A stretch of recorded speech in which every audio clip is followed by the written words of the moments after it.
नमस्कार, म प्रदीप भुषाल। तपाईलाई स्वागत छ कान्छु फिल्म्समा।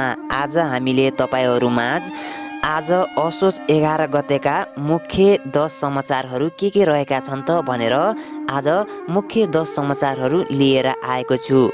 सुन्नुहोस् आजका मुख्य 10 समाचारहरू। आज फेरि पुनः घट्यो सुनको मूल्य। अब लगातार घट्ने यस्तो छ कारण। चीन र पाकिस्तानको डरले भारतले नेपाललाई प्याज पठाउन थाल्यो। एसिड छ्याप्नेलाई 20 वर्ष कैद र 10 लाख जरिवाना र अरु सजायहरू पनि के छन् त। बजाङमा निर्मला पन्तको झै 12 वर्षीय सम्झनाको जबरजस्ती करोडीपछि निर्मम हत्या।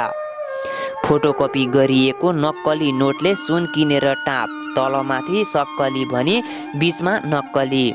खुसीको खबर, दशैंको बम्फर अफरमा आयो अहिलेसम्मकै सस्तो मूल्यको आकर्षक पल्सर बाइक।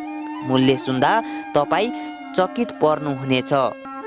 राष्ट्र बैंकले दशैंमा नयाँ नोट वितरण नगर्ने यस्तो छ कारण। कोरोना कहरबीच काभ्रेमा खुल्न थाले विद्यालय।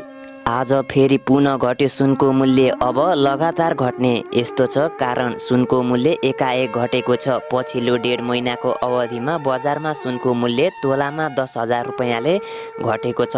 अन्तर्राष्ट्रिय बजारमा मूल्य घट्न थालेपछि 1.5 महिनाको अवधिमा सुनको मूल्य तोलामा 10,000 रुपैयाँले घटेको हो। गत साउन 23मा 1,03,500 पुगेको सुनको मूल्य घटेर हिजो तोलामा 10,400 रुपैयाँ घटेर 93,100 रुपैयाँमा कारोबार भएको नेपाल सुनचाँदी व्यवसायी महासंघले जानकारी दिएको छ। लामो समयदेखि लगातार उकालो लागेको सुनको मूल्य पछिल्लो समय क्रमिक रूपमा घट्न थालेको छ। पछिल्लो समय अन्तर्राष्ट्रिय बजारमा सुन बिक्री हुन थालेपछि मूल्य घट्न गएको महासंघले जनाएको छ। अन्तर्राष्ट्रिय बजारमा सुनको बिक्री ह्वात्तै बढेकाले 1.5 महिनामा तोलामा 10,000 रुपैयाँ घटेको हो। पछिल्लो समय सुन बिक्री गर्ने धेरै भएकाले मूल्य क्रमिक रूपमा गिरावट आएकाले आगामी दिनमा अझै घट्ने देखिएको साक्यले जानकारी दिए। अन्तर्राष्ट्रिय बजारमै सुनको मूल्य घट्दै गएपछि त्यसको प्रत्यक्ष प्रभाव स्थानीय बजारमा पर्न गएको हो। कोरोना भाइरसको कारणले लगातार बढेको सुनको मूल्य पछिल्लो समय अन्तर्राष्ट्रिय बजारमा बिक्री बढी हुन थालेपछि क्रमिक रूपमा घट्न थालेको नेपाल सुनचाँदी व्यवसाय महासंघले जानकारी दिएको छ। चीन र पाकिस्तानको डरले भारतले नेपाललाई प्याज पठाउन थाल्यो। भारतले केही दिन अघि प्याज निर्यातमा लगाएको प्रतिबन्ध 3 देशका लागि खुल्ला गरेको छ। भारतले सेप्टेम्बर 14मा सबैतिर प्याज निर्यातमा रोक लगाएको थियो। तर छिमेकी देशको बजार पाकिस्तान र चीनले लिन सक्ने खतरा बढेपछि भारतले नेपाल, बङ्गलादेश र भुटानका लागि प्याज निर्यात खुला गरेको दैनिक ट्रिब्युनले लेखेको छ। भारतले रोकिराखेको 30,000 क्विन्टल प्याजको कन्साइनमेन्ट खुला गरेको हो। भारतले स्थानीय बजारमा प्याजको मूल्य बढेपछि भारतले सेप्टेम्बर 14मा प्याज निर्यातमा प्रतिबन्ध लगाएको थियो। भारतले प्रतिबन्ध लगाएसँगै नेपाल, भुटान र बङ्गलादेशमा प्याजको मूल्य आकासिएको थियो। स्थिति बिग्रदै गएपछि भारतले परराष्ट्र मन्त्रालयको पहलमा बहुमन्त्रालय स्तरको छलफलपछि प्याज निर्यात खुला गरिएको हो। त्यस्तै गरी एसिड छ्याप्नेलाई 20 वर्ष कैद र 10 लाख जरिवाना र अरु सजायहरू के छ त। सरकारले तेजाब एसिड सम्बन्धी कसुर नियन्त्रण गर्न अध्यादेश मार्फत नयाँ कानुन ल्याउने तयारी गरेको छ। बिहिबार बसेको मन्त्री परिषदको बैठकले तेजाब सम्बन्धी अध्यादेश पारित गर्दै राष्ट्रपति समक्ष सिफारिस गर्ने निर्णय गरिसकेको छ। मन्त्री परिषदबाट पारित फौजदारी कसुर तथा फौजदारी कार्यविधि सम्बन्धी केही ऐन संशोधन गर्न बनेको अध्यादेशमा पहिलेभन्दा कडा प्रावधान समेटिएको छ। अब तेजाब फ्याँकी, छर्की, खनाई वा प्रयोग गरी वा सेवन गराई अङ्गभङ्ग तुल्याएमा र शारीरिक क्षति पुर्याएमा 20 वर्षसम्म कैद सजाय र 10 लाख रुपैयाँसम्म जरिवाना निर्धारण गरेको छ। फौजदारी अपराध संहिताको दफा 192 र 193 संशोधन गरी तेजाब सम्बन्धीका घातक रसायन छ्याप्ने, दुवै आँखा जले, दृष्टि गुमेमा, दुवै कान जली, क्षति भई सुन्ने शक्ति नष्ट भयो वा कानको जाली क्षति भई काम नलाग्ने भएमा, अनुहार पूर्ण रूपमा जलेमा, वक्ष क्षेत्र, सन्तान, यौनाङ्ग आदि जलेर क्षति भए 20 वर्षसम्म कैद र 10 लाख रुपैयाँ जरिवाना निर्धारण गरिएको छ। यो सजाय एक दिन पनि माफी मिनाहा नहुने र पुरै अवधि जेल बस्नुपर्ने प्रावधानमा राखिएको छ। बझाङमा निर्मला पन्तको चाहिँ 12 वर्षीय सम्झनाको जबरजस्ती करणीपछि निर्मम हत्या भएको छ। बझाङ जिल्लाको मस्टा गाउँपालिका स्थित शिव मन्दिरभित्र एक 12 वर्षीय बालिका सम्झना कामीको जबरजस्ती करणी गरी हत्या भएको छ। बुधबार साँझ गोठमा गाईबस्तुलाई घाँस हाल्न हिँडेकी मस्टा गाउँपालिका 2 खिकाला बस्ने सम्झनाको हत्या भएको अवस्थामा शव फेला परेको बझाङ प्रहरी प्रमुख रूपक खड्काले जानकारी दिएका छन्। खड्काका अनुसार बालिकाको शव स्थानीय शिव मन्दिरभित्र शरीरको तल्लो भाग नग्न रहेको अवस्थामा फेला परेको छ। उनको कानमा लगाइएका मुन्द्री पनि छैनन्।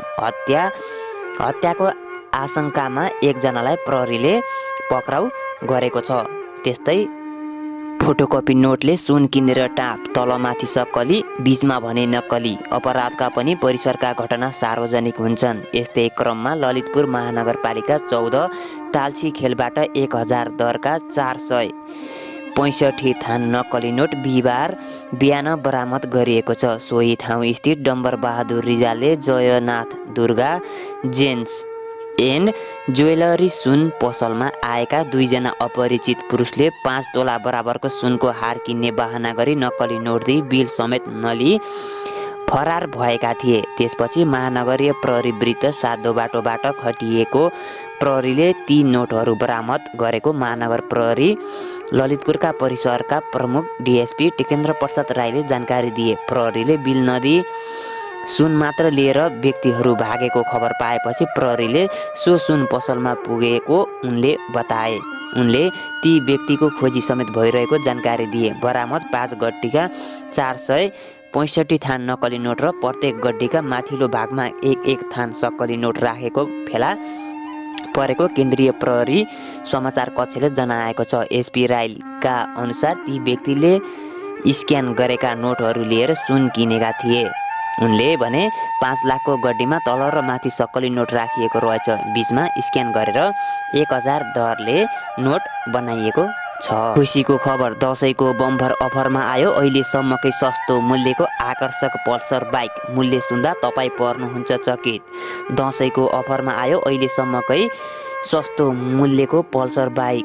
बजाज मोटरसाइकलको लागि नेपालका लागि आधिकारिक वितरक हंसराज हुलासचन्द एन्ड कम्पनीले आजबाट चाडपर्व लक्षित ग्राहक योजना सार्वजनिक गरेको छ। कम्पनीले ल्याएको ग्राहक योजनामा 20% डाउन पेमेन्टमा पल्सर 125 किन्ने सोच बनाएका ग्राहकहरूले मासिक 8,887 रुपैयाँ किस्ता तिरेर किन्न सक्नेछन्। कम्पनीले आज सार्वजनिक गरेको स्किम अनुसार 20% डाउन पेमेन्ट गर्ने ग्राहकले 16% ब्याज दरमा कर्जा प्राप्त गर्न सक्नेछन्। पल्सरमा 125 को मूल्य 2,26,900 रुपैयाँ निर्धारण गरेको कम्पनीले बिक्री गर्दै आएको छ। यस्तोमा 20% डाउन पेमेन्ट गर्ने ग्राहकले 45,380 रुपैयाँ डाउन पेमेन्ट बापत बुझाउनु पर्छ भने 1,81,520 रुपैयाँ 24 किस्तामा तिर्ने गरी कर्जा लिन सक्नेछन्। कम्पनीले 50% डाउन पेमेन्ट गर्ने ग्राहकलाई 0% ब्याज दरमा पल्सर 125 दिनेछ। बाँकी रकम ग्राहकले 17 किस्तामा तिरिसक्नु पर्नेछ। 35% भन्दा माथि डाउन पेमेन्ट गर्ने र नगदमै मोटरसाइकल किन्ने ग्राहकले भने नगद 10,000 रुपैयाँ नगद छुट पाउनेछन्।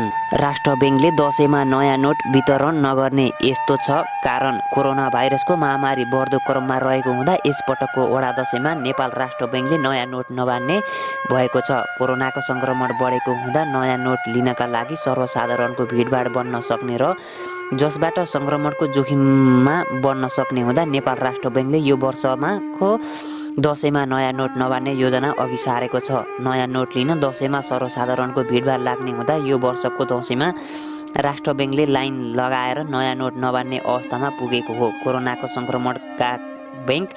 संक्रमणमा बैङ्क तथा वित्तीय संस्थाका कर्मचारीहरू बढी संक्रमित हुन थालेका छन्।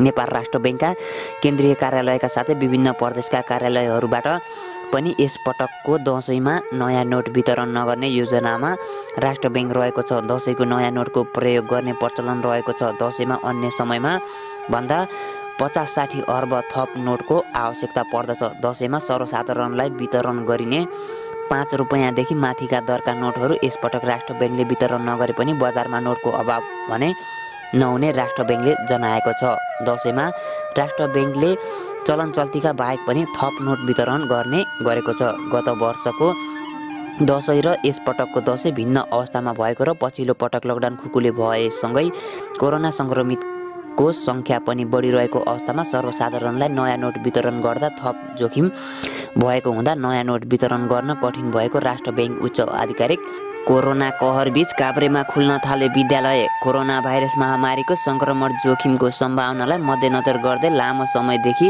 बन्द रहेका जिल्लाका विद्यालय बिस्तारै सञ्चालनमा आएका हुन्। पाँचखाल नगरपालिका, तेमाल र रोसी गाउँपालिका लगायतले कक्षा सञ्चालन गरी पठन पाठन सुरु गरेका हुन्। काभ्रे प्लाञ्चोकको पाँचखालले सोमबारबाट, तेमालले मङ्गलबार र रोसीले बुधबारबाट सामुदायिक तथा निजी विद्यालयहरू सञ्चालनमा ल्याएका हुन्।